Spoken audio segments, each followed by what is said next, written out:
Recording in progress. Hello, Steve Mills here and welcome to the Results Podcast. It's great to be here, again sharing with you some more tried, tested and proven ways you can grow your business, grow yourself and become more effective. If you're watching this on YouTube, then welcome. It's great to have you here. And I'm really privileged today to have another fantastic guest on my podcast whose name is Sarah Farmer. She's from a company called ENR Consulting Limited. She's an executive coach, and welcome, Sarah. Thank you ever so much for your time in being here.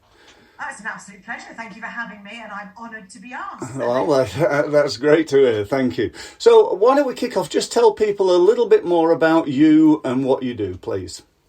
Okay, do you know, this is a really good question, because if anybody has used LinkedIn or they're trying to put, their little few lines about themselves, it's so hard to capture what I do in a couple of sentences. But I've drilled it down to this. I make or help people make the seemingly impossible possible. And it's as simple as that. No, it's what is impossible in their minds that is the interesting bit. And that can range from getting a new job to getting a promotion or dealing with a boss that's treating them, let's say, unwell. It can be anything, but it's all about helping people go from where they are now to where they really want to be, whether they believe it or not yet, figuring out what's in that gap in the middle, really digging into the causes of that, and then helping them expedite that journey from A to B with the mindset, the skills, the support, the inspiration, the fun. And that's what makes it happen. That's what I do, and I absolutely love it. Yeah, I'm the same. I love doing what I do. If I won the lottery next week, I'd still be in work the following week. I might not do everything that I currently do, but I would. Yeah, I love it. Why would I give up something I love? So no, I'm the same. It actually becomes it's not a job. No, and I know people often say this, if you love what you do, it doesn't feel like you're working. Yeah. Well, it is true, and there are days when I really feel like I'm tested. Yes. But you couldn't work the hours that we work. No, that's true. Solopreneurs, small business owners, and not love it. I think anybody who's got a job that they love doing are just the luckiest people, because we spend so much time doing it, and particularly when we run our own business. I remember a very good friend of mine said to me, when you run your own business, you only have to work half a day. And he said, then the good news is you get to pick which 12 hours those are. And that... I was going to say, the catch here. Yeah, well, I thought that, I thought, what's he on about? And so true is that, for 25 years, probably 12 hours a day, I don't know. But anyway. But you just said this thing about we're lucky, and this is the bit that I figured out a while ago, that it isn't luck.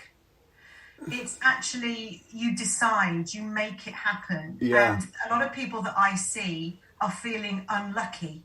Yes. And when we look into where this is coming from, they have created this environment because they feel they haven't had the opportunity, they feel they didn't have the money, something has got in their way. And when you dig into that, it's very rarely true. I mean, you look at some of these ultra successful multi-millionaire entrepreneurs, a lot of them come from nothing. Yeah.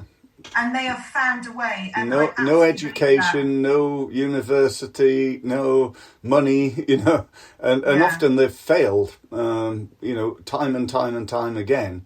Yeah. And that's why they succeed, because they just keep going, and it's having that courage to step out and go, I'm going to do whatever it takes. And the favourite thing I hear is yes but. Yes but. Yeah. Whenever I'm hearing yes buts, I just think you're blocking it again. Take away the yes but and go, okay, and what can we do about it? And I'll always remember you say that yes but. I remember listening to Tony Robbins, who I know is somebody we both sort of admire, and he said people who say yes but usually have a big one. Yeah. I'd like to go to the gym, but Yeah, exactly. Yeah. Not out there doing things. But one of the things we wanted to talk about, amongst many today, is coaching. And now I know you know that I come from a background as a ping pong player, having played table tennis at international level for 10 years, and coaching was a real, it's like just a no-brainer. I think in any sport and every sport you need a coach, and often at a top level, particularly in wealthy sports, shall we say, like football and tennis and golf, you don't just have a coach, you have multiple coaches. I remember listening to Ivan Lendl, who once said in an interview that he's actually got 6 coaches. Everything from mindset to serving. A guy who was his full-time job was helping Lendl improve his serve. Just a small part of his game. And I think he took professional sport to another level. But what do you think? What is coaching, and why is it so important? Why do business people need coaching, do you think? You've described it so well, is that, that you're talking about Lendl and every bit of his job to be the professional, the best that he could be, required more than himself. Yes. He was literally the vessel that did it. But actually, to be our very best, we need to see it from another point of view. We need to hear it from another point of view. There's somebody posted this morning something which I've just written down because it's perfect for today's conversation, which is no man is an island entire of itself. And this was from a 17th century poet called John Donne. And it just hit it. I just saw it this morning and went, that is why you are never as good as you could be on your own. And the reason for that is the way we see things, the way we believe things to be true, the way we respond to things are just the way we believe them to be. And this isn't the truth. This is part of the truth. Yes. So in coaching, what I do, and I'm hoping what other great coaches do, is they help people see what they're believing to be true, what they're doing at the moment, what they're reacting to, and their behaviours as a result of that have an impact not just on themselves but on everybody. And that can always be better. Yes. It doesn't matter how good you are. As a coach who has coaching and who coaches people regularly, I can always be better. I'm always learning, always reading. And if you believe that you are good enough and that is your lot, then you scare me. Because no one... Wow, that's really profound and so true. Yeah. Yeah, no one is the best. No. Yet. Because better is always there. You can always be better. And the other thing is it isn't just about being better and doing better for yourself. It's about the effect it has on the rest of the world. And if anybody looks at my website, I've got this massive mission of changing the face of leadership. So I work with individuals out of leadership roles as well. They might be looking for a job. They were leaders. They might be just professionals that are struggling with something. I do all of that as well. But my main aim is to change leadership so that everybody gets treated with the respect that they deserve. Because when that happens, everybody's more fulfilled. Everybody's happier and healthier. Anxiety, mental health issues go down, and results go up. We see it all the time. Every great book you read, Good to Great, you name them. Yeah. It shows you where you've got the emotionally intelligent leaders at the helm looking after themselves first, better, and then looking after others better, results are better. And it's phenomenal what can happen. There's a particular organisation I've just been working with, and when I started working with them a couple of years ago, their business was valued at around 5 million. Now, I was one of those cogs in the wheel that worked with them for 2 years. Right. And it's gone to 30 million and they've just sold it. Wow. So a lot of what happened there was upskilling, confidence, a whole range of things, starting with the leaders down. And it changed everything. Yeah. I was one person. I was helping them serve. Yeah. Well, that's a good return on investment, isn't it, by anybody's... And, actually, this is a really good thing. People will go, I can't afford coaching. Yeah.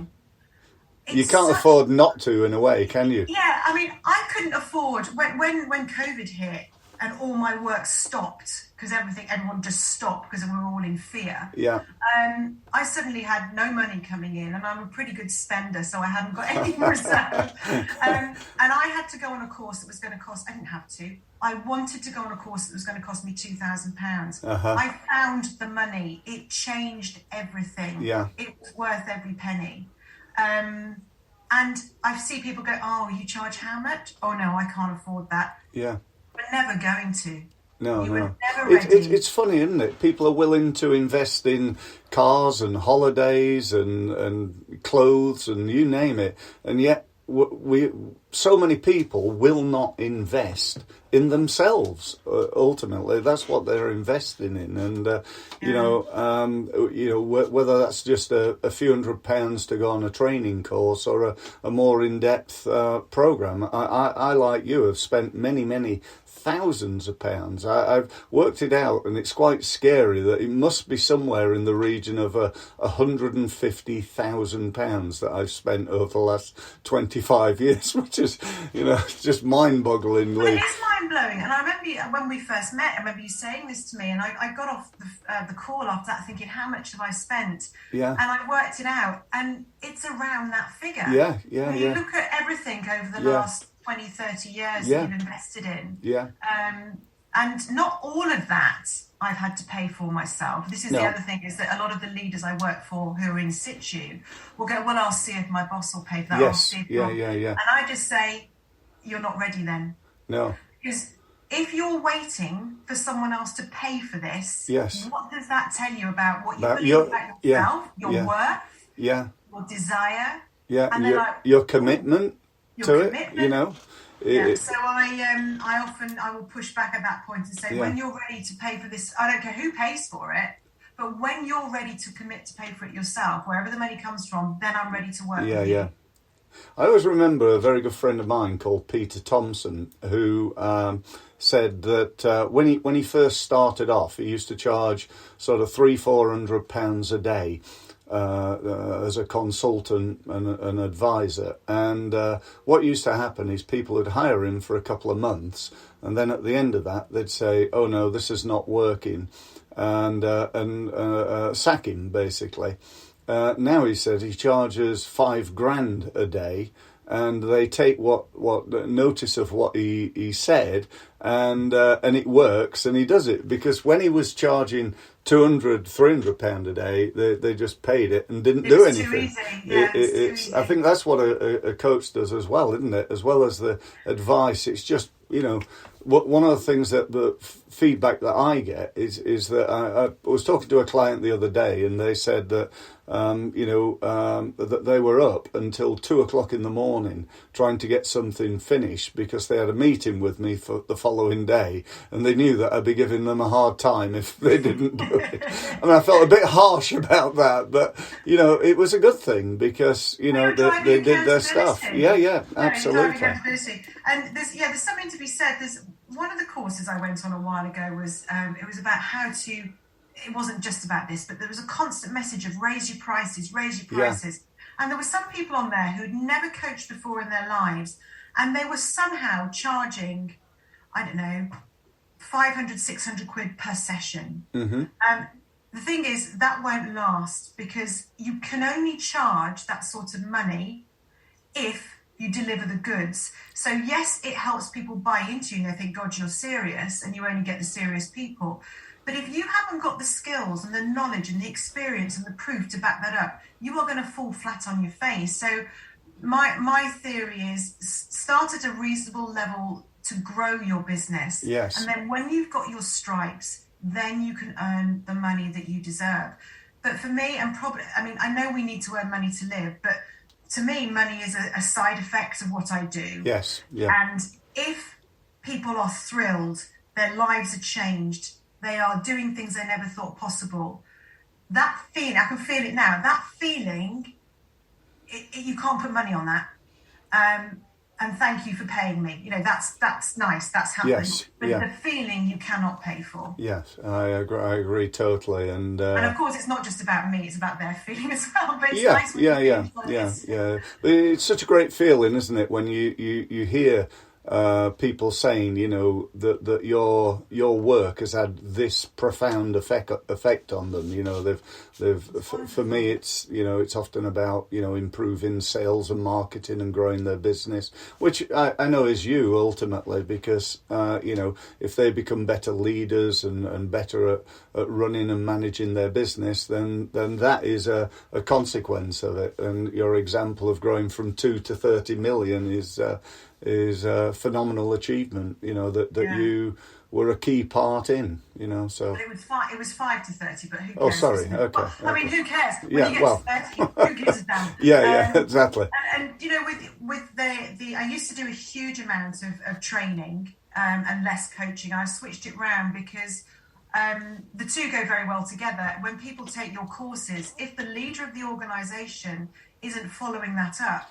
and making sure that it's embedded, and they haven't got the emotional intelligence or the desire, or they don't think they've got the capacity to do that, the money they've spent with you can be wasted. Yes. So the two go absolutely hand in hand. Don't bother wasting your time on a huge training course and have a crap leader who just ignores that it's happened. Absolutely.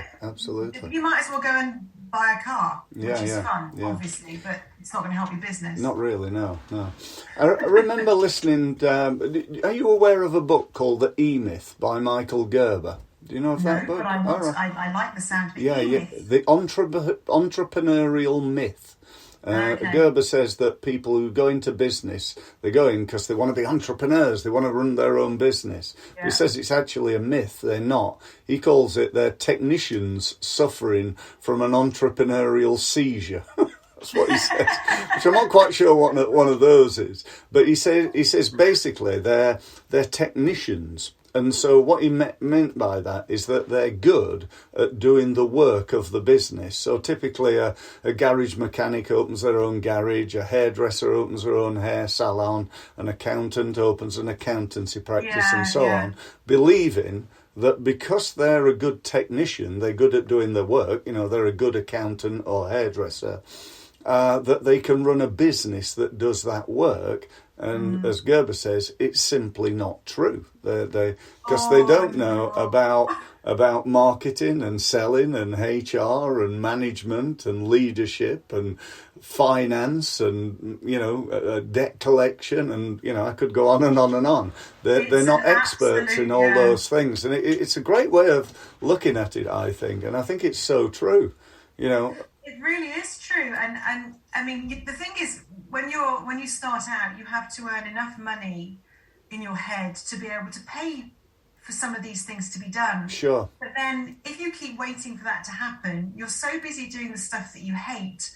For example, I worked with an accountancy firm to start with. It was the most ridiculous 7 years of my life when I first started. Working with an accountancy firm that made me fill in these whopping spreadsheets. Well, as soon as you give me a spreadsheet, I'm asleep anyway.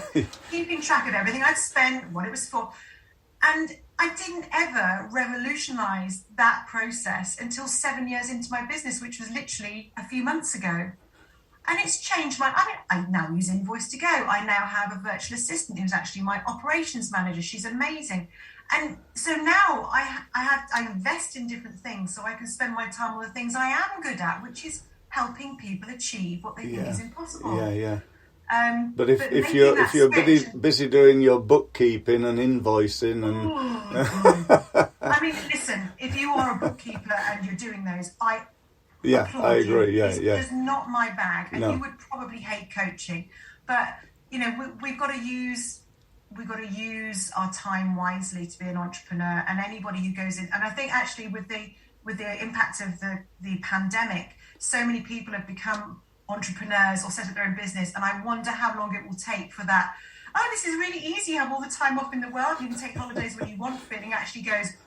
This is really hard. Well, you know that again is a consequence of the pandemic, isn't it? You know, lots of people lost their jobs, and they struggling to get new jobs. So they think, I'll set myself up as a fill in the gap, Yeah, Most coach. of them are now coaches, Yeah, apparently. yeah, And you know what? Good luck to them. Something that's really funny that I read in a book by Rich Litvin, who's a pretty well-known coach from the States, and it made me laugh, was that even if you just talk to a lamppost, you can feel better. So everybody that's just started out as a coach with no training, no experience, whatever, you're as good as a lamppost, if nothing else. To be honest, that can be pretty good. Sometimes all people need is somebody just to talk to.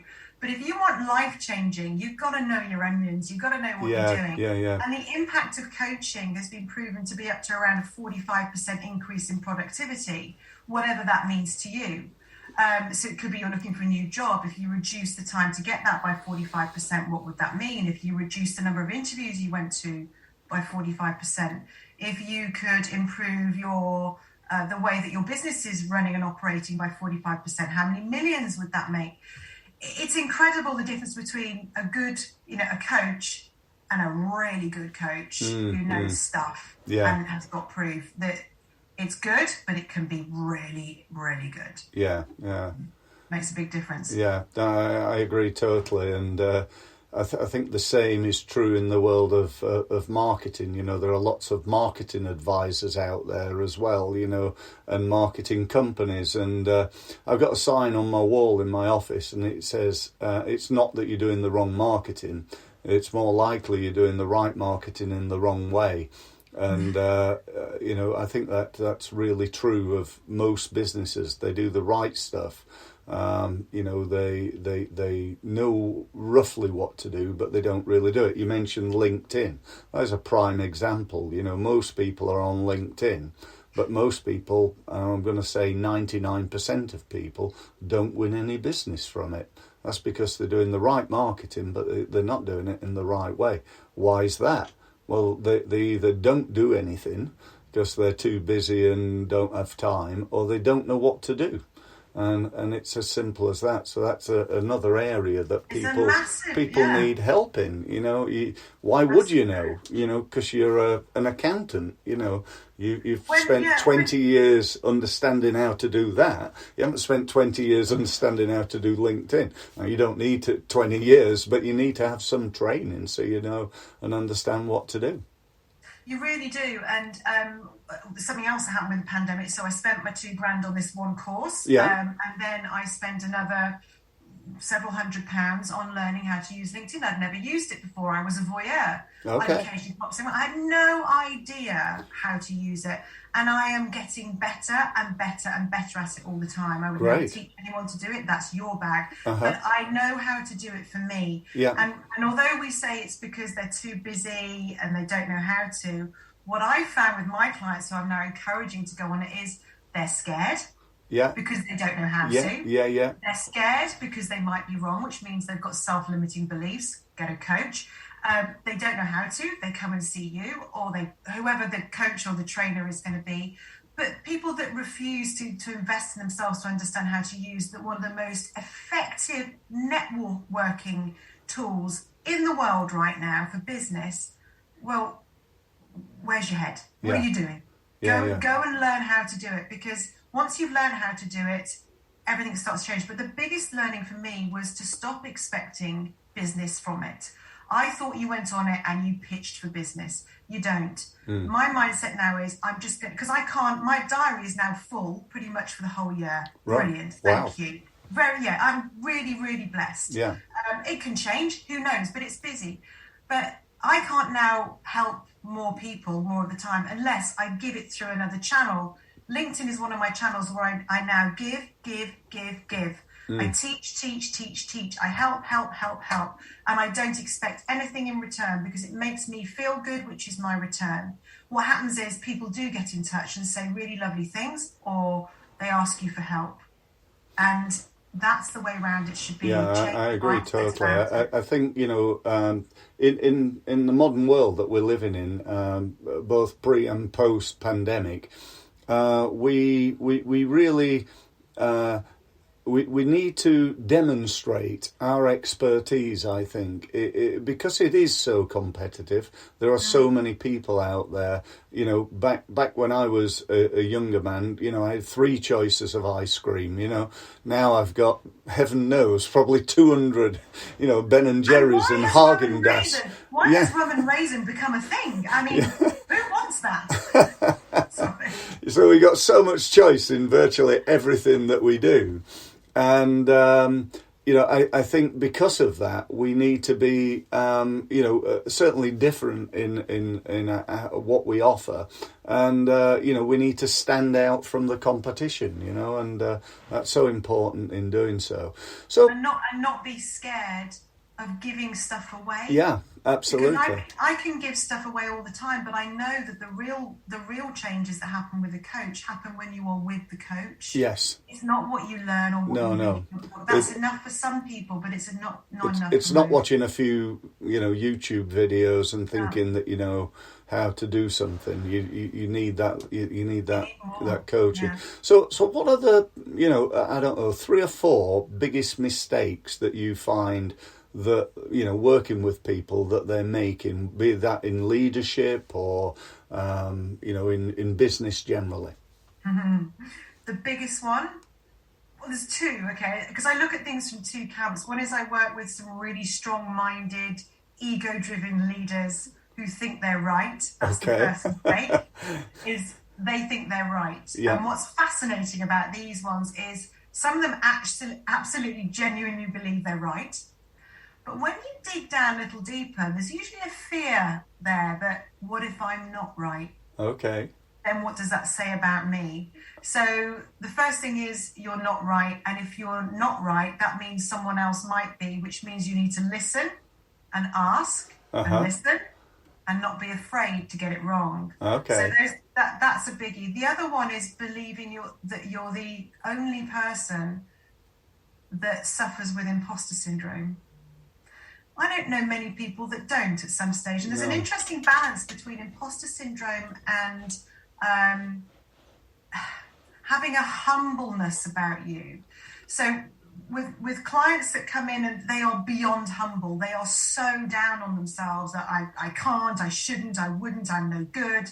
And I have to say I'm good at that because I've come from there. I've come from a childhood where I was told you'll be nothing, you're a waste of space, not by my parents, by school. Okay. And you can't do this, you can't do that, you'll never get anywhere. And I believed it. So I understand that feeling, and it starts very young. So the big mistake is believing that because you haven't yet means you can't. Yes. And actually, you asked me for 5, but I'd say those are the 2. The 2. Okay. There's more than one right. Yeah. And it may not be yours. Yeah. Right. And the other is you can if you want to. Yeah. And both of those take time, energy, input, learning, desire to make that change. It's about just raising your standard, isn't it? You know, I think, you know. It's about, well, it is, but you can't do that until you feel. I tell you what the biggest difference is. When people look at getting results, I mean, you've got results mastery behind you, so this is brilliant. You know, when you look at getting results, you're very much about the actions that you take, the skills that you've got, which is brilliant. We need those. I'm much more about, I do that as well, but not your stuff. I do leadership training, communication skills training. There might be some overlap, I don't know. But what I work on first is the mindset, because your mindset drives your action. Yeah. So if you get people onto your course going, I'm not really interested, we know the result won't change. No. Some people go, why aren't my results changing? I've done this course, I've done this course. And we look at it, it's because the mindset's wrong. They don't believe in themselves. They don't believe it was worth it. They're scared of implementing it. So, it's about mindset and action. So, you're absolutely on the nail there. That is so true, and I think true of everybody at times. You know, I've certainly been there with certain things in my life. Oh, me too. And I, like you, when I was a kid at school, I just wasn't very good at anything. In the truth, somebody once said to me, "Why did you play table tennis?" I said, "Because I was rubbish at football."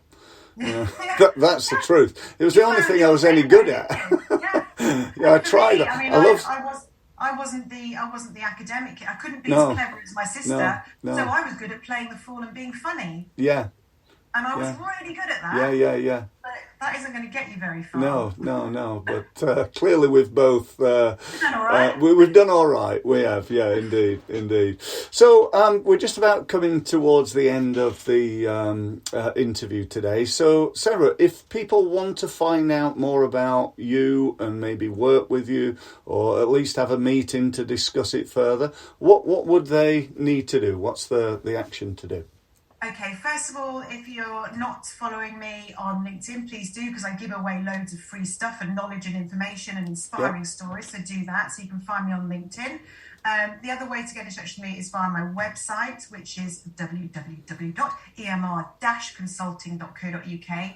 And on there, you can have a little look around and see what I'm about. I'm adding to this now more and more. I'm going to have more customer testimonials on it and all sorts. It's just being revamped. But there's also an option there to book a coach and work with me on, or if I have some one-to-one spaces, then those will be opened up to them as well. Fantastic. That's great. And if anybody wants to know more from me, the same thing applies. Connect to me on LinkedIn. Website is www.steve-mills.com. And again, loads of stuff there for people to take advantage of. So thank you ever so much, Sarah. It's been fantastic. I've certainly learnt a lot myself. I'm sure everybody has. I wish you every success. And as Sarah said, let's take action.